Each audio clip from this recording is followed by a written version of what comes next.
Okay, hi again. So I wanted to show you how I use core boards when I'm reading books. I use them a lot during my story times with students.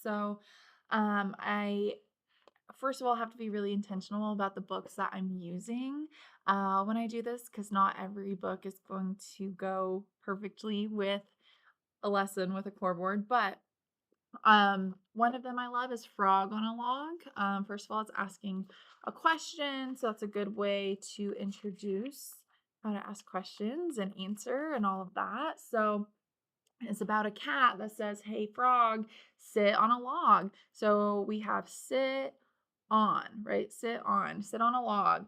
And the frog is saying, "No, I do not want to sit on a log. I don't want to. They have splinters and they're hard." And so he's going through and he's asking all these questions. Well, could I sit on a mat?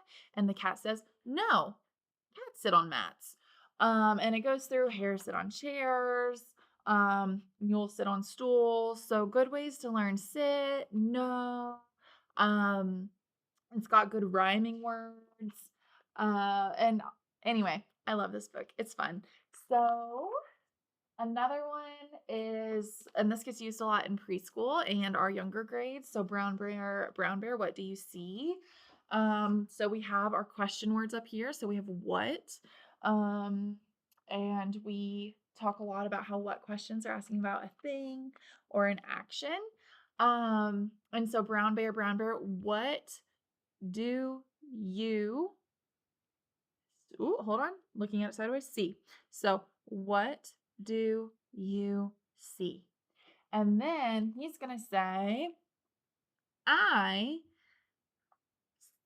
see a red bird." So, one thing you can do is you can give them model "I see," and then maybe let them try to fill in the blanks. Or you can take turns, like, "What do we see next?" And a lot of times I'll point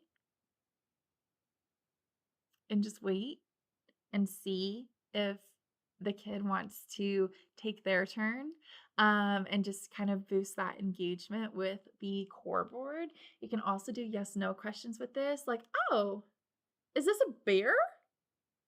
And a lot of times they think this is really silly and they go, "No, that's not a bear, that's a duck, silly." And it just makes them feel like they're teaching us, which I love because we do know that once you know something well enough to teach it to other people, it's in your brain. That's a great way to learn too. So, um, another one. I don't want to be big. So this is about a frog whose parents. It starts off with, "You need to eat your dinner." So I want you to eat, and he says, "No." Okay, no, I don't want to. I do not want to. I don't want it. No, thank you. And she says, "Why not?" And the whole time he's going through saying, "I don't want to be big." And he gives all these different reasons why he does not want to be big. He does not want to be tall. Um, and it's just a really cute book and it's really fun. Another one, this book is called Dude. It's one of my favorites. And the only word in it is dude, but you say it with different intonation, and you have to look at the pictures to kind of figure out what's going on. And they also have to listen to your tone of voice. So, dude, so they're excited, they're so happy. I see that they're at the beach. So they feel excited. And then they're looking and they see the exclamation point. The water looks kind of rough. Dude, kind of worried. So now they feel a little worried. Uh-oh, I wonder what's going to happen. Hmm. Dude. So they decide to go in and now they're excited again. They feel excited because they are going to go in the water. All right. They're going to go in the water and dude, so that's really cool, right? So they feel like excited and happy, they're having fun, and then he flies away and they're like, "Dude, there he goes. He's flying up and away." And then uh-oh, the bird poops on his head. And he's laughing, and he looks like he feels disgusted. Sorry, this is real life. This is why you don't prop your core boards up like this. You put it on a table. Anyway, I could keep going. I love this book though. Good for emotions, good for interpreting different situations, looking at pictures, describing what's going on. Another one we do a lot is Little Blue Truck. We do this a lot in the fall or sometimes in the spring. So, okay, I'm going to look at this picture and I see a blue truck and I see a sign that says stop.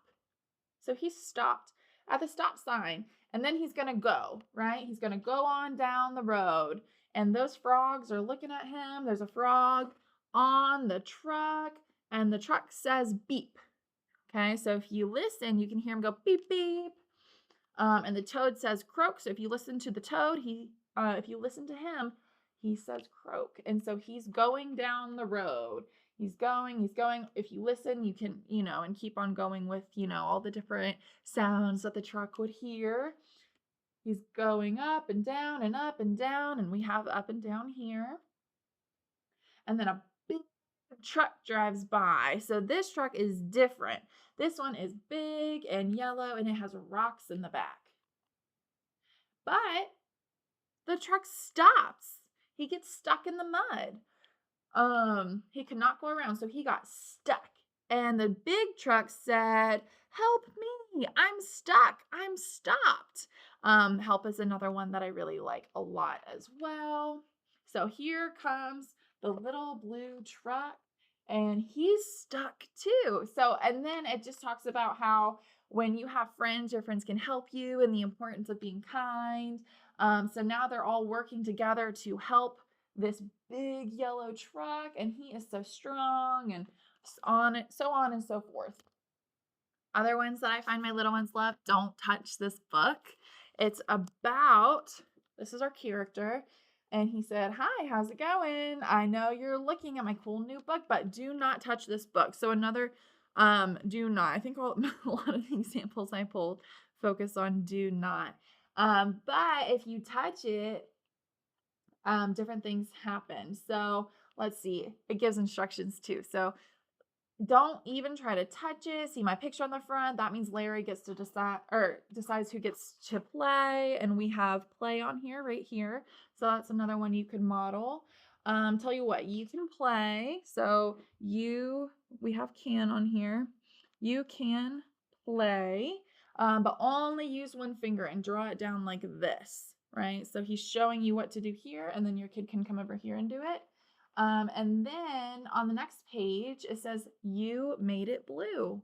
You turned it blue." So now you can use all your fingers. So you can use all your fingers to touch it, and let's see what happens. And then the book changes colors.